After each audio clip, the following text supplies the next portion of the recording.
That's much better. Thank you. Thank you. So I'm an academic internist, clinical trialist, and epidemiologist. I'm affiliated with the Brown University Center for Primary Care and Prevention, but I'm speaking on my own behalf. Dating back for a half century now, randomized controlled trials have generated the gold standard evidence for making public health recommendations. I repeat, recommendations, not mandates.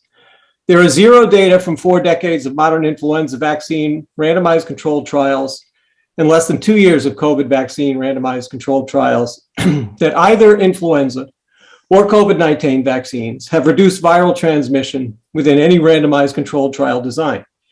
Indeed, none of these influenza or COVID-19 vaccine randomized controlled trials even attempted mass contact tracing of trial participants to establish a legitimate claim for reduced community transmission.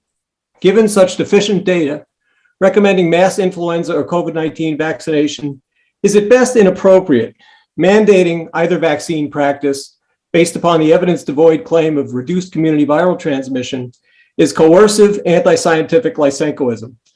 Moreover, regarding COVID-19, we now have voluminous evidence from COVID-19 epidemiologic and laboratory studies, further confirmed by subgroup analyses of the COVID-19 vaccine randomized controlled trials, that prior SARS-CoV-2 infection confers at least as robust and more enduring and broad immunity to future SARS-CoV-2 infections relative to vaccine-acquired immunity. For example, locally, none of 423 unvaccinated Massachusetts healthcare workers with a prior SARS-CoV-2 infection were reinfected during 6 months plus of observation.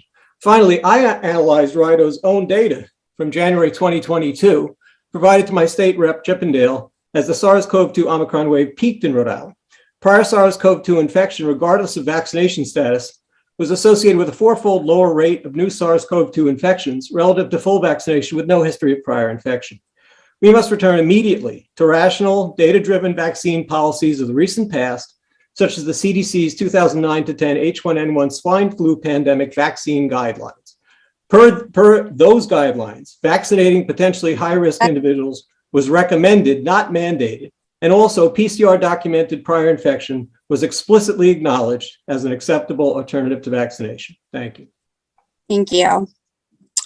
Katie Ferreira-Aubin.